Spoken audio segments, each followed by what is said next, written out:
आदाब, सत श्री अकाल। इस वक्त हम मौजूद हैं तहसील गोला गोकरनाथ, जनपद लखीमपुर खीरी। हमारे पास में मौजूद है एडवोकेट मनोज श्रीवास्तव जी। और भोले भोले लोग कहते हैं क्योंकि भोले के बहुत बड़े भक्त हैं। ये is absolutely devotee of lord Shiva, that means he is called Bhole. अभी एक इंसिडेंट हुआ है 4 तारीख में तहसील गोला में। MIC और अधीक्षक CSC गोला डॉक्टर गणेश कुमार जी के साथ में घटना हुई है। उसी को लेकर के हम अपना वर्जन और स्टेटमेंट देना चाहते हैं।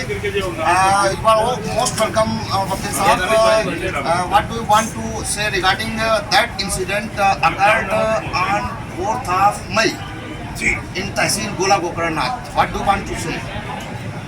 पहली बात तो आपको और आपके चैनल को बहुत बहुत धन्यवाद। आपने अवसर दिया देश दुनिया में हमारी बात पहुंचाने के लिए। मैं अधिवक्ता साथियों का भी पूरी देश दुनिया का आभार व्यक्त करना चाहता हूं कि इस लड़ाई में हमारे साथ हैं। कि डॉक्टर गणेश जो है बहुत ही भ्रष्ट अधिकारी है। लगभग 12 वर्षों से यहाँ सामुदायिक स्वास्थ्य केंद्र गोला में तैनात है। 2 तारीख को 2/3/2024 को एक प्रार्थना पत्र दिया था तहसील दिवस में। एक अधिकारी है मनोज वाजपेयी, जिसको इसने प्रताड़ित किया, फर्जी मुकदमे लिखा दिए। वो MR है लड़का, वो पकड़ लेकर के आया। मेरा कोई उससे डायरेक्ट रंजिश नहीं, वो अधिवक्ता होने के नाते में चूंकि उसकी पैरवी करता मनोज वाजपेयी की, इसलिए मुझसे द्वेष रखता। 2 तारीख को 2/3/2024 को एक प्रार्थना पत्र दिया गया उसकी तरफ से कि इसके काले कारनामे हैं श्रीमान जी, और शराब का सेवन भी करता है। उसको आधार मानते हुए उप जिलाधिकारी महोदय गोला ने तहसील दिवस में इस कार्रवाई को आगे बढ़ाया और मुख्य चिकित्सा अधिकारी ने इसे सस्पेंड किया। किसी तरीके से जुगाड़ करके ये फिर बहाल होकर जिस दिन सूचना लगी उसी दिन 4 बजे फिर आके कुर्सी पे बैठ गए। श्रीमान जी लगातार ये अधिवक्ताओं पर, अधिकारियों पर दबाव बनाते हैं। दवाइयाँ सरकारी मरीजों से, हमारे कई मरीज का उनसे दुर्व्यवहार किया, कई अधिवक्ताओं से दुर्व्यवहार किया। हम लोग गए तो फिर बात जो है दुर्व्यवहार की इसने उस बात को आगे बढ़ाते हुए 4 तारीख को ये फिर तहसील आए और यहाँ आके सीधे, चूँकि मेरा चैम्बर है जहाँ मैं बैठा हुआ सदर गेट पे, यहाँ पे सब आते हैं, आकर के उससे कहा कि उसकी पैरवी मनोज वाजपेयी न करिए और हमारा फौजदारी जानलेवा हमला कर दिया। हमारे वकीलों ने मुझे बचाया किसी तरीके से, इसको यहाँ से हटाया, फिर भी कोई इन पर कार्रवाई नहीं। इसने जाकर के फर्जी एक रचना करके, कूट रचना करके हम लोगों पर मुकदमा लिखा दिया श्रीमान। जबकि अजय मिश्र टेनी जी का कार्यक्रम था, हम सब उसमें व्यस्त थे, कोई मारपीट इनके साथ नहीं। तहसील परिसर में आपके चैनल के माध्यम से बताना चाहिए तो पूरी तहसील परिसर में CC कैमरे लगे हैं। इतनी जनता जनार्दन रहती है, कहीं कोई श्रीमान जी मारपीट नहीं हुई। 2 तारीख की घटना को लेकर के पूर्व में रंजिश मानते हुए कि डॉक्टर गणेश ने हम पर और हमारे अधिवक्ता समाज पर यह कलंक लगाने का प्रयास किया कि हमने मारपीट की, अधिवक्ता गुंडाई कर रहे। मेरा शासन से, प्रशासन से निवेदन है कि ऐसे भ्रष्टाचारी जो 12 वर्षों से एक कुर्सी पर डटा हुआ है, अरबों रुपए की संपत्ति इसने अर्जित की। अभी 19 तारीख को 19 से 24 के बीच एक बैनामा इसने किया कुकुरा की संपत्ति का। बताइए, यहाँ से झारखंड का रहने वाला है डॉक्टर श्रीमान जी, इतना बड़ा अवैध कारोबार चला रहा। सरकार की मंशा है जीरो टॉलरेंस पर काम करें। माननीय मुख्यमंत्री जी से मेरा निवेदन है और इस समय चूंकि निर्वाचन अधिकारी महोदय से मेरा निवेदन है कि ऐसे भ्रष्टाचारी अधिकारी को तात्कालिक प्रभाव से इसको सस्पेंड किया जाए, निलंबन करते हुए इसकी आय से अधिक संपत्तियों की जांच की जाए और वकीलों पर जो हम लोगों पर मुकदमा फर्जी लिखाया है ये वापस लिया जाए।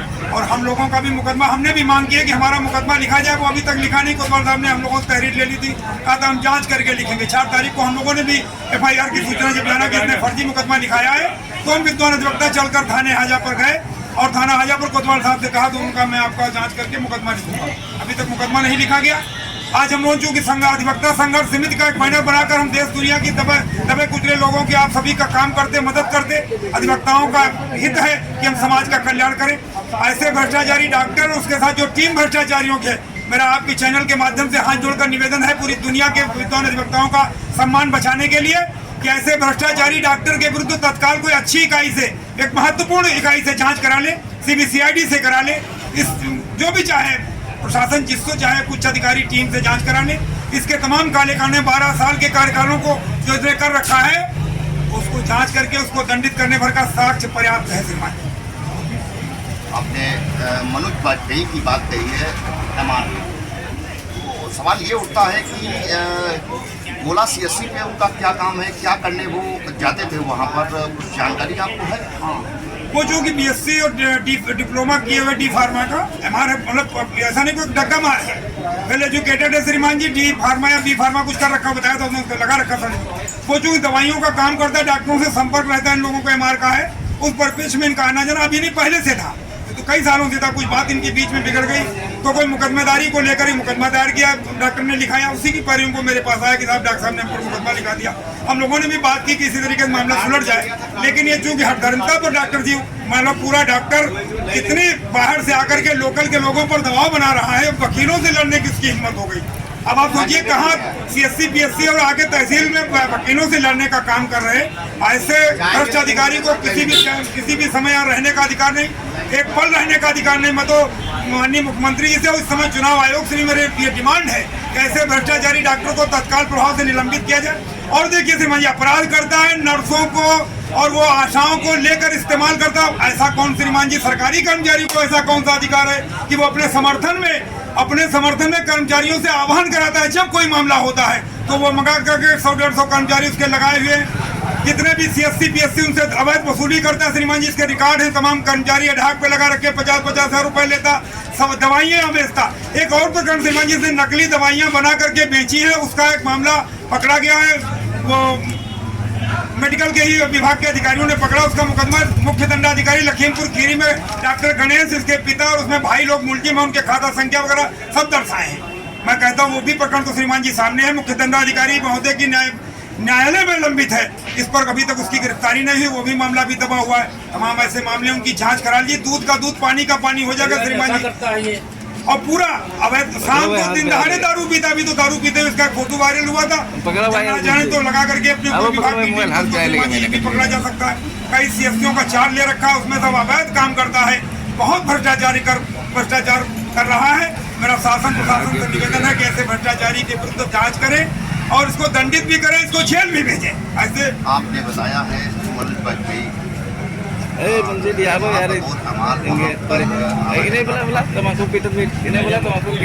डॉक्टर साहब से बात हुई है तो डॉक्टर साहब का ये कहना है बड़ा न्यूसेंस पैदा कर रहे थे और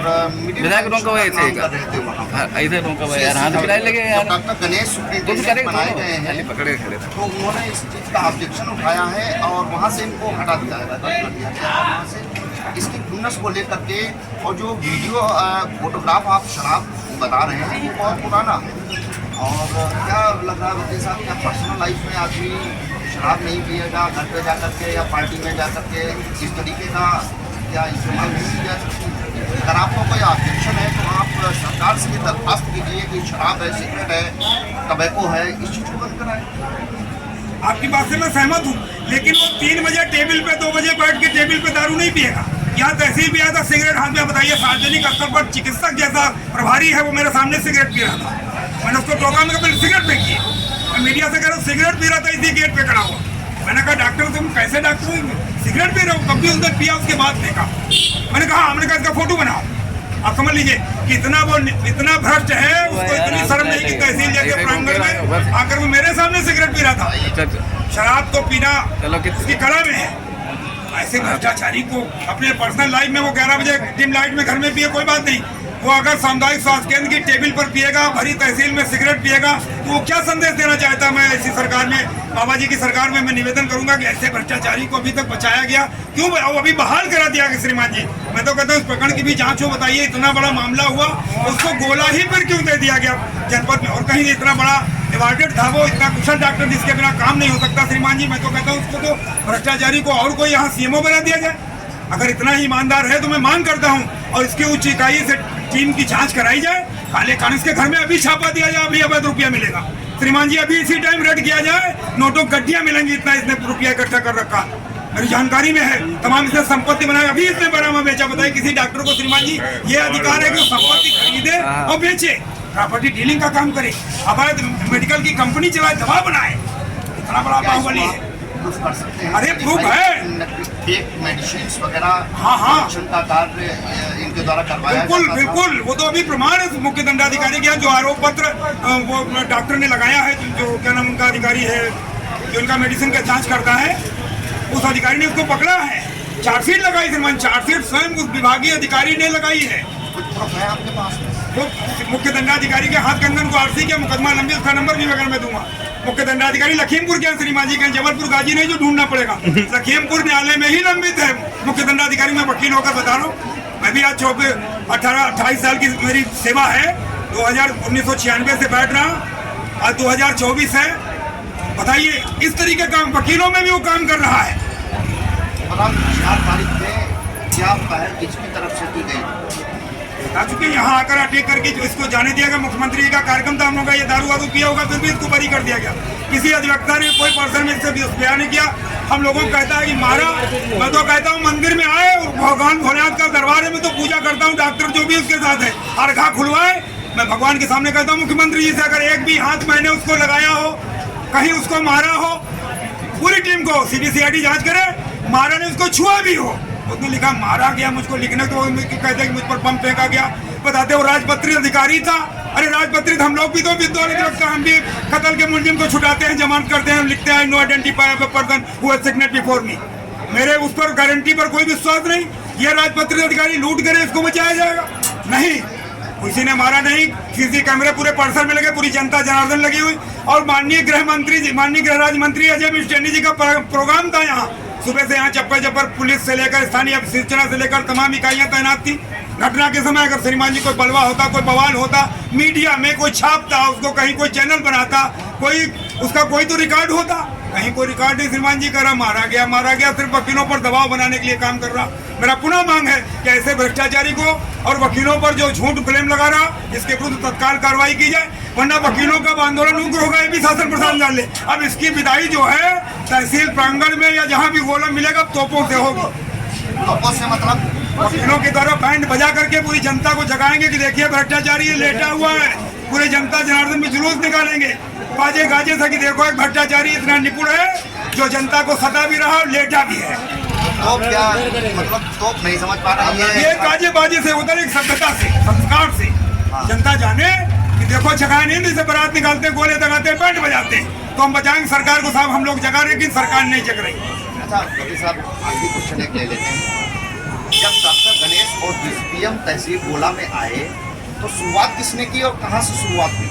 अब ये मुझे नहीं पता, ये तो वो जाने कहाँ से कहाँ घूम रहा था। उसने अपने बताया यहाँ गया, फिर वहाँ आया, वो आके हम लोगों से भी टकराया, ठीक है ना। और जान माल का अटैक नहीं, पूरी ताकत से चूंकि मैं लगता हूँ हर वक्त नशे में रहता, क्या रहता, मैं तो गरीब की जिंदगी नहीं जानता उसको, मैं नहीं जानता किस तरह के, लेकिन वो करामा कितना था कि वो हम लोगों पर बिल्कुल मतलब उसकी घटना को अगर आप सोचे तो बहुत बड़ी घटना हो सकती थी। अगर वकीलों ने हाथ उठाया होता तो उसकी स्थिति बिगड़ जाती।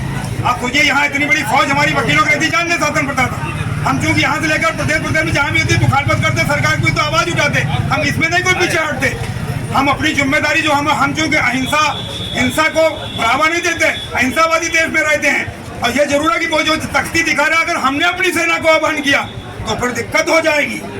अगर हमारी सेना ने भी उसकी तरीके से जो वो बल दिखाना चाहता है, इसके लिए उसको दिक्कत होगी शासन प्रशासन से भी आगाज कि अब वो आर पार की लड़ाई लड़ने का मूड न बनाए, वरना डॉक्टर ये समझ ले कि उसको गोला की धरती जो है ट्रांसफर उसका सरकार प्रशासन करे, नहीं तो वकीलों का ये सब्र टूट रहा है।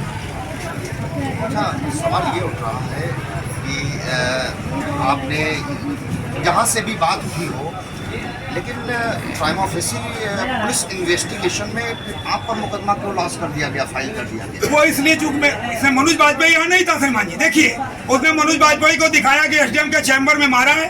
पुलिस अधिकारियों से, उच्च अधिकारियों से पूरी जांच जो करे, उससे निवेदन की वो जांच करे। वो उस समय कहाँ था?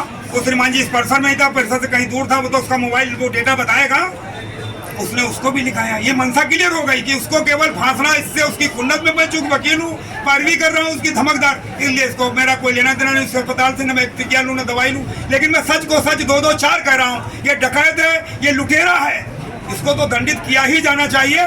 मेरा प्रशासन से, माननीय मुख्यमंत्री जी से चूंकि उत्तर प्रदेश में बैठे हुए, उनसे निवेदन है जीरो टैलेंट पर इसके विरुद्ध कार्य जरूर करें और इसको एक जेल भेजकर संदेश दें कि भ्रष्टाचारियों पर सरकार कड़ा नियम और कानून लागू करेगी। ये मेरी मांग है और ये भ्रष्टाचारी है।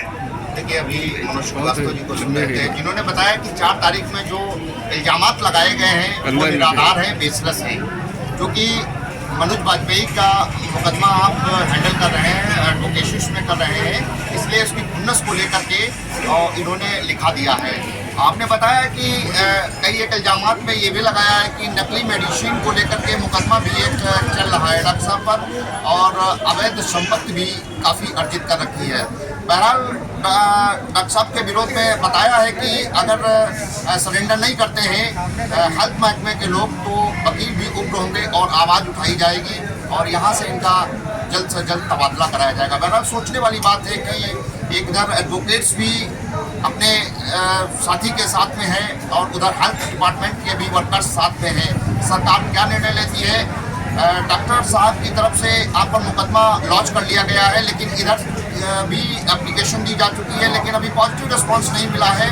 पुलिस तफ्तीश में बहरहाल आप दोषी पाए गए हैं, इसीलिए मुकदमा आप पर लॉन्च कर दिया गया है। मनोज वाजपेयी और भी ये 2 लोग शायद हैं।